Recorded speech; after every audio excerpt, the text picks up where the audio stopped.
नमस्कार दोस्तों, कैसे हैं आप सब? क्या हाल चाल है आपके? आशा करता हूँ बहुत अच्छे होंगे। काफी लंबे समय के बाद आईपीओ मार्केट में फिर से एक बार रौनक लौट चुकी है। बोराना वेव्स का मेन बोर्ड आईपीओ 20 मई से 22 मई तक ओपन होने वाला है। इसका लेटेस्ट जीएमपी 30% के करीब चल रहा है। तो चलिए वीडियो में इस कंपनी का कंप्लीट रिव्यू करते हैं। कंपनी के बिजनेस, फाइनेंशियल परफॉर्मेंस, कंपनी के पॉजिटिव और नेगेटिव, और फ्यूचर में इस कंपनी में कहां से ग्रोथ आ सकती है, किस तरह की ग्रोथ आ सकती है, इन सबको डिटेल में समझते हैं। और वीडियो के फाइनल पार्ट में ये भी देखेंगे कि क्या इस आईपीओ में अप्लाई करना चाहिए या नहीं, और अगर अप्लाई करें तो लिस्टिंग गेन के लिए करें या लॉन्ग टर्म के लिए, इन सबको डिस्कस करेंगे। सबसे पहले कंपनी के बारे में बात करें तो बोराना वेव्स लिमिटेड, इस कंपनी की शुरुआत 2020 से हुई है।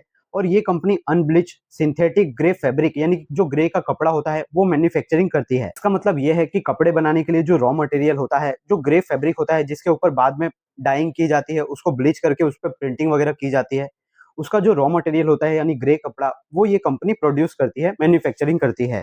बाद में जो ये ग्रे फैब्रिक होता है, इसके ऊपर ही डाइंग प्रिंटिंग करके आपको शर्ट वगैरह, जो फैशन डिजाइनिंग के कपड़े होते हैं, रेनकोट वगैरह, बेडशीट वगैरह, इंटीरियर डिजाइनिंग में इस्तेमाल की जाने वाली सारी वस्तुएं, ये सब बनाई जाती है। ये कंपनी कॉटन का जो फैब्रिक होता है, ग्रे फैब्रिक, वो भी बनाती है। और उसके अलावा जो पॉलिस्टर के फैब्रिक होते हैं, जो कि रेनकोट वगैरह, जैकेट वगैरह बनाने के लिए, और जो छाता वगैरह होता है, वो बनाने के लिए इस्तेमाल किए जाते हैं। इस कंपनी की सूरत के अंदर 3 मैन्युफैक्चरिंग यूनिट देखने को मिल जाती है। ज्यादातर इस कंपनी का बिजनेस जो है गुजरात राज्य के ही कस्टमर से आता है। राजस्थान, उत्तर प्रदेश, वेस्ट बंगाल, हरियाणा और दिल्ली की भी कुछ कस्टमर्स को ये कंपनी अपने प्रोडक्ट सप्लाई करती है। आईपीओ की सभी डिटेल्स के बारे में बात करें तो बोराना वेव्स का आईपीओ, इसका टोटल आईपीओ का साइज 145 करोड़ है। पूरा का पूरा फ्रेश इशू है, यानी पूरा का पूरा पैसा डायरेक्टली कंपनी के पास जाएगा। 20 मई से 22 मई यानी मंगलवार से गुरुवार तक ये आईपीओ ओपन रहने वाला है। 10 रुपए की फेस वैल्यू पर यह आईपीओ आ रहा है। आईपीओ का प्राइस बैंड 205 रुपए से 216 रुपए रखा गया है। 23 मई को इसका अलॉटमेंट हो जाएगा और 27 मई को इसकी लिस्टिंग हो जाएगी। रिटेल कैटेगरी के लिए यहाँ पर एक लॉट 69 शेयर का रखा गया है। 14,904 रुपए रिटेल कैटेगरी के लिए चाहिए। स्मॉल एचएनआई कैटेगरी में आप मिनिमम 14 लॉट के लिए अप्लाई कर सकते हैं। 2,08,656 रुपए का अमाउंट चाहिए। रिटेल कैटेगरी के लिए यहाँ पर सिर्फ 10% का ही रिजर्वेशन रखा गया है। सबसे इंपॉर्टेंट चीज, अगर नंबर के हिसाब से बात करें तो लगभग 9,721 लोगों को रिटेल कैटेगरी के अंदर इसमें अलॉटमेंट मिलेगा। स्मॉल एचएनआई कैटेगरी में बात करें तो सिर्फ 347 लोगों को इसमें अलॉटमेंट मिलेगा, और बिग एचएनआई कैटेगरी में 694 लोगों को इसका अलॉटमेंट मिलेगा। कंपनी के फाइनेंशियल्स की बात करें तो इसकी एसेट हर साल अच्छे दर से ग्रो हो रही है। 2022 में जहां 32 करोड़ की एसेट थी, वो 31 दिसंबर 2024 के हिसाब से 150 करोड़ की एसेट कंपनी के पास हो चुकी है। कंपनी का रेवेन्यू 2022 के हिसाब से 42 करोड़ था, वो 5 गुना से भी ज्यादा हो चुका है। मार्च 2024 के हिसाब से 200 करोड़ यानी 5 गुना का रेवेन्यू कंपनी ने कर लिया। और फाइनेंशियल ईयर 2025 के अंदर 9 महीने यानी 3 क्वार्टर के अंदर कंपनी ने 215 करोड़ का रेवेन्यू कर लिया है। कंपनी के प्रॉफिट में भी हमें एक्स्ट्रा ऑर्डिनरी जंप हर साल देखने को मिल रहा है। मार्च 2022 के अंदर कंपनी का 1.8 करोड़ का सिर्फ प्रॉफिट था, वो फाइनेंशियल ईयर 2024 के अंदर 23.60 करोड़ का नेट प्रॉफिट हो गया। और फाइनेंशियल ईयर 2025 के 3 क्वार्टर 9 महीने के लिए कंपनी ने 30 करोड़ के लगभग का नेट प्रॉफिट रिपोर्ट कर लिया है। कंपनी के पास कर्जा की बात करें तो कंपनी के ऊपर 54 करोड़ का कर्जा देखने को मिलता है, और कंपनी के पास 56.87 लगभग 57 करोड़ के रिजर्व भी पड़े हुए हैं। डेट टू इक्विटी रेशियो की बात करें तो 1.45 निकल के आता है, जो कि काफी ज्यादा कहा जाएगा। कंपनी का प्रॉफिट मार्जिन 12% के करीब है। आईपीओ के अपर प्राइस बैंड के हिसाब से इस कंपनी का टोटल मार्केट कैप 575 करोड़ रुपए का बनेगा, यानी कि ये एक काफी स्मॉल कैप से भी स्मॉल कैप, यानी आप माइक्रो कैप टाइप की कंपनी इसे कह सकते हैं। कंपनी का पी रेशियो यानी आईपीओ के समय इसका पी रेशियो 18 का है। इसकी तरह की कोई भी लिस्टेड कंपनी नजर नहीं आ रही। सबसे नियर बाई कॉम्पिटिटर कहे तो ट्राइडेंट लिमिटेड इसका नियर बाई कॉम्पिटिटर है। ट्राइडेंट लिमिटेड अभी 50 से ज्यादा के पी मल्टीपल पे ट्रेड कर रहा है, यानी वैल्यूएशन वाइज देखे तो इसका वैल्यूएशन थोड़ा सा रीजनेबल नीचे रखा गया है। आईपीओ के समय इसका प्राइस टू बुक वैल्यू 9.09, 9 गुना ज्यादा बुक वैल्यू पे आ रहा है। कंपनी आईपीओ से जो पैसा जुटा रही है उसमें से 71.35 लगभग 71 करोड़ रुपए का इस्तेमाल सूरत में ही एक और मैन्युफैक्चरिंग यूनिट लगाने का जो खर्चा होगा उसके लिए इस्तेमाल करेगी, जहां से कंपनी और भी ज्यादा ग्रे फैब्रिक प्रोड्यूस कर पाएगी। ये इस कंपनी का सूरत के अंदर चौथा प्लांट होगा, तो यहां से कंपनी का प्रोडक्शन जो है और भी बढ़ता हुआ नजर आ सकता है। इसके अलावा कंपनी का बिजनेस चलाने के लिए 27 करोड़ रुपए का इस्तेमाल करेगी वर्किंग कैपिटल के लिए, और बाकी का अमाउंट जनरल कॉर्पोरेट पर्पस के लिए जाएगा। अब हम फाइनल पार्ट पे आते हैं, यानी कि कंक्लूजन की तरफ। देखिए, मैं आपको सारी चीजें यहाँ पर क्लियर करूंगा, पर डिसीजन आपको अपने रिस्क और अपना एनालिसिस लगा के खुद ही लेना है। सबसे पहले उनके लिए बात करते हैं जो सिर्फ लिस्टिंग गेन के लिए सोचते हैं। लिस्टिंग गेन वालों के लिए सबसे इंपॉर्टेंट चीज होता है grey market premium. Grey market premium इसका 30% जितना बता रहा है, और मुझे उम्मीद है कि जब ये आईपीओ का डेट आएगा, पहला या दूसरा दिन, तो हो सकता है इसका ग्रे मार्केट प्रीमियम और भी बढ़ता हुआ दिखाई दे सकता है।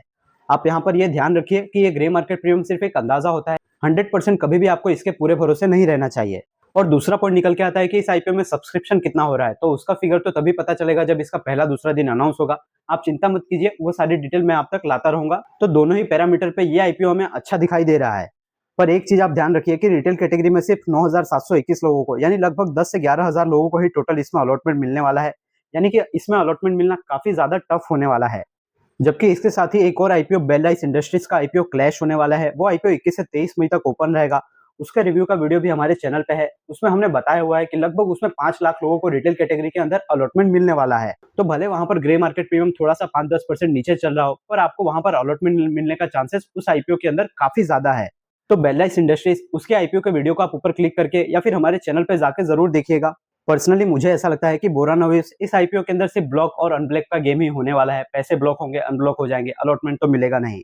तो इस वीडियो को देखने के बाद बेल लाइस इंडस्ट्रीज के भी रिव्यू का कंप्लीट वीडियो देख लीजिए और फिर आप बताइए कि आप कौन से आईपीओ के अंदर अप्लाई करने में इंटरेस्टेड है, बोराना व्यूज या फिर बेल लाइस इंडस्ट्री। अब हम बात कर लेते हैं उनके लिए जो लोग इसमें शॉर्ट टर्म या फिर थोड़े लॉन्ग टर्म के लिए सोच रहे हैं। तो उसके लिए देखिए, हमको कंपनी के पॉजिटिव, नेगेटिव, ग्रोथ फैक्टर, इन सब को डिटेल में समझना पड़ता है। कंपनी का जो बिजनेस है वो काफी पॉजिटिव नजर आता है। काफी लंबे समय से कंपनी इस बिजनेस के अंदर है और इस बिजनेस के अंदर इस कंपनी का काफी वेल रेप्यूटेड नाम है। और ये कंपनी जो प्रोडक्ट बनाती है वो अलग अलग टेक्सटाइल इंडस्ट्रीज, फैशन इंडस्ट्रीज, उन सब के लिए रॉ मटेरियल जैसा है, तो उसकी डिमांड लगातार बनी रहती है। यानी कि सदाबहार इस कंपनी का बिजनेस है।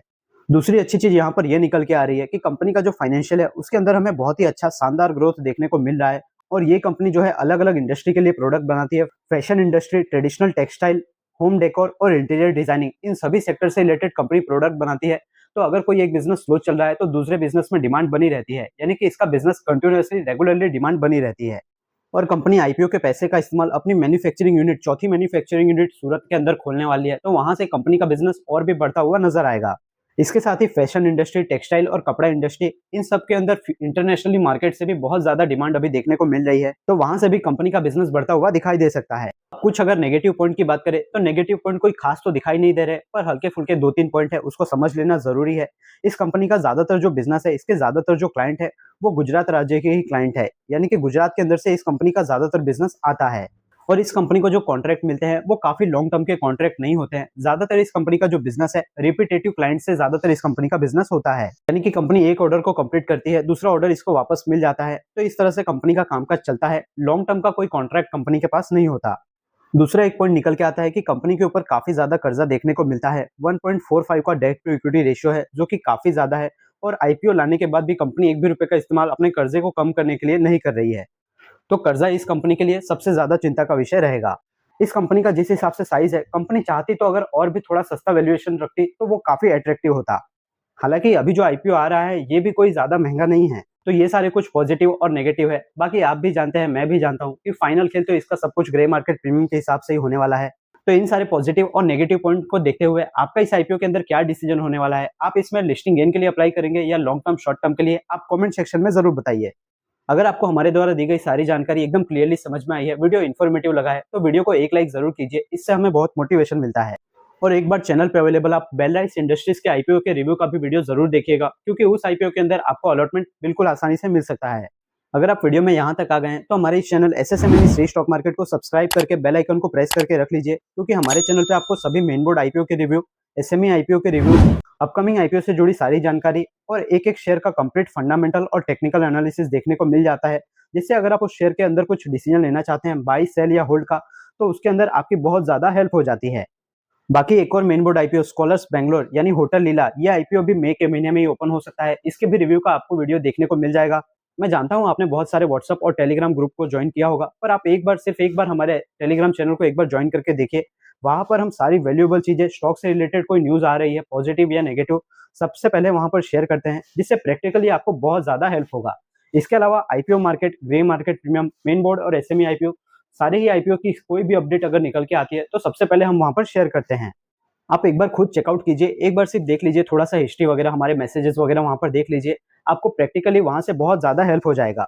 बाकी एक और main board IPO Greaves electric mobility, इस आईपीओ को भी सेबी ने फाइनल अप्रूवल दे दिया है। ये आईपीओ भी आपको जल्दी आता हुआ दिख सकता है। तो आप इसकी भी वीडियो हमारी होम स्क्रीन पे जाके यूट्यूब के देख सकते हैं। अगर आपका कोई क्वेश्चन हो तो आप कमेंट सेक्शन में पूछ सकते हैं।